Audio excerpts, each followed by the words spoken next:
ఉన్న బంగారాన్ని విడిపించి ఆ రోజు ఆన్లైన్ రేటుకే మేము కొంటాం. Sharma gold company. ఓం శ్రీ మహాగణాధిపతయే నమః. విశేషంగా 2025 1వ తారీఖు 1వ నెల 25 అంటే మొత్తము 11 సంఖ్య అనగా లాభానికి సూచిక. 2025 9 శుభసూచికమైన సంఖ్య కనుక పూర్ణ సంఖ్యలు అవ్వడం వలన కొన్ని కోటాన కోట్ల మందులకు రెండవ సంఖ్య అంటే విక్టరీ సంఖ్య విజయానికి ధనానికి ప్రతీక అని, 9వ సంఖ్య నవగ్రహాలలో పూర్ణ సంఖ్య అవ్వడం వలన అన్నింటా విజయం పలికేటువంటి ఈ సంవత్సరం అని చెప్పి మనమందరము గుర్తుపెట్టుకోవాలి. ద్వాదశ రాశుల్లో గ్రహ గమనాలను ఒకసారి వీక్షింపచేద్దాం. వృషభ రాశిలో దేవగురు బృహస్పతి సంచార స్థితి, కన్యరాశిలో కేతు సంచార స్థితి, కుంభరాశిలో శని భగవానుడు సంచార స్థితి, మీనరాశిలో రాహు సంచార స్థితితో ప్రధానంగా గ్రహ గమనాలు ఈ విధంగా ఉన్నాయి. ఈ సంవత్సరము 2025 సంవత్సరంలో మే నెలలో విశేషమైన 4 గ్రహాలు కూడా మార్పు జరుగుతున్నాయి. ఇది చాలా అరుదుగా జరిగేటువంటి గ్రహ సంచార స్థితి కనుక 2025 సంవత్సరం అందరికీ యోగదాయకమైన సంవత్సరం అని చెప్పి కూడా గుర్తుపెట్టుకోవాలి.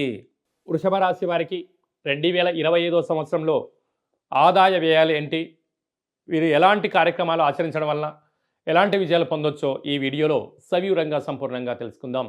వృషభ రాశిలో ఏ ఏ నక్షత్రాలు వస్తాయనగా కృతికా నక్షత్రంలోని 2, 3, 4 పాదాలు, రోహిణీ నక్షత్రంలోని 4 పాదాలు, మృగశిర నక్షత్రంలో 1, 2 పాదాలను కలిపితే వృషభ రాశి. చాలామందికి పుట్టినటువంటి కాల సమయంలో డేటా బర్త్లో లేనటువంటి కారణం వలన పేరు యొక్క మొదటి అక్షరాన్ని అనుసరిస్తూ ఆ రాశిని తెలుసుకునే ప్రయత్నం చేద్దాం.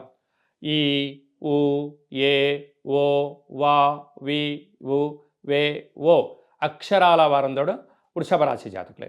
వృషభ రాశి యొక్క అధిపతి శుక్ర భగవానుడు, రాశాధిపతి కూడా శుక్రుడే అవ్వడం. ఇక్కడ ఆదాయం 11, వ్యయం 5.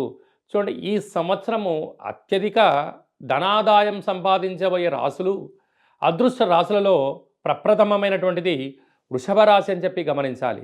అంటే వీళ్ళు 11 రూపాయలు సంపాదిస్తే కేవలం వ్యయం 5 రూపాయలే. అంటే 6 రూపాయలు వాళ్ళు నిల్వ ఉంచుకోబోతున్నారు. స్థిరాస్తులు, చరాస్తులు, బంగ్లాలు, ఫామ్ హౌస్, విల్లాసు, షేర్సు, విదేశాలలో పెట్టుబడులు, వ్యాపార అభివృద్ధి అన్నింటా విజయం వృషభ రాశి వారి సొంతం కాబోతుంది.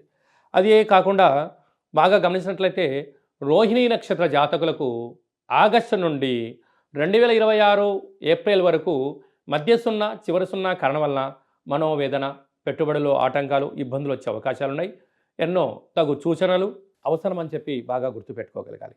అదే కాకుండా ఈ వృషభ రాశి జాతకులకి విశేషమైన రాశిలో ఉండబడినటువంటి దేవగురు బృహస్పతి మే నెలలో మిథున రాశిలోకి పోవడము వీరికి చాలా మంచి కాలము. అంటే స్థిరాస్తులు, చరాస్తులు, విద్య, ఉద్యోగము, సభల యందు, సభావేశాల యందు వీరికి రాజగౌరవం దక్కడము, రాజ్యాధికారులతో మమేకమవడం, ప్రభుత్వ ఉద్యోగ ప్రయత్నం చేసేవారికి చాలా మంచి కాలం అని చెప్పి కూడా గమనించాలి. అదే కాకుండా వీరికి ప్రస్తుత కాలమాన ప్రకారంగా పంచమ స్థానంలో కేతు ఉండడం వల్ల నూతనంగా వివాహమైన వారికి పుత్ర, పుత్రిక, సంతాన యోగము, పిల్లల యొక్క చదువులు, పిల్లలకు అభివృద్ధి, స్థిర చరాస్తులన్నీ కూడబెట్టాలనేటువంటి మీ కోరిక నెరవేరబోతుందని చెప్పి కూడా గుర్తుపెట్టుకోవాలి. రాజ్యస్థానంలో శని భగవానుడు స్వక్షేత్ర సంచార స్థితి అవ్వడం వలన వృషభ రాశి వారికి ఓపిక ఎక్కువ, పట్టుదల ఎక్కువ, సహనం ఎక్కువ. అందుకే అన్నింట ధర్మ మార్గాన్ని ఆచరించడం వలన, భక్తి చింతన ఉండడం వలన, మీ కృషికి భగవంతుడి యొక్క ఆశీస్సులు ఉండడం వలన అపార కుబేర సంపన్నులు కాబోతున్నారు అని గుర్తుపెట్టుకోగలగాలి. లాభస్థానంలో రాహు, మీరు ఏ బిజినెస్ చేసినా ధర్మబద్ధంగా, న్యాయబద్ధంగా ఉండడం వల్ల విపరీతమైన యోగం వృషభ రాశి వారికి ఈ 2020 సొంతం అని చెప్పి గమనించాలి. అదే కాకుండా రసాధిపతి శుక్ర భగవాన్ అవ్వడం వలన విశేషంగా వీరు ఏ పనులైనా కార్యక్రమాలు చేసే అద్భుతమైన విజయం.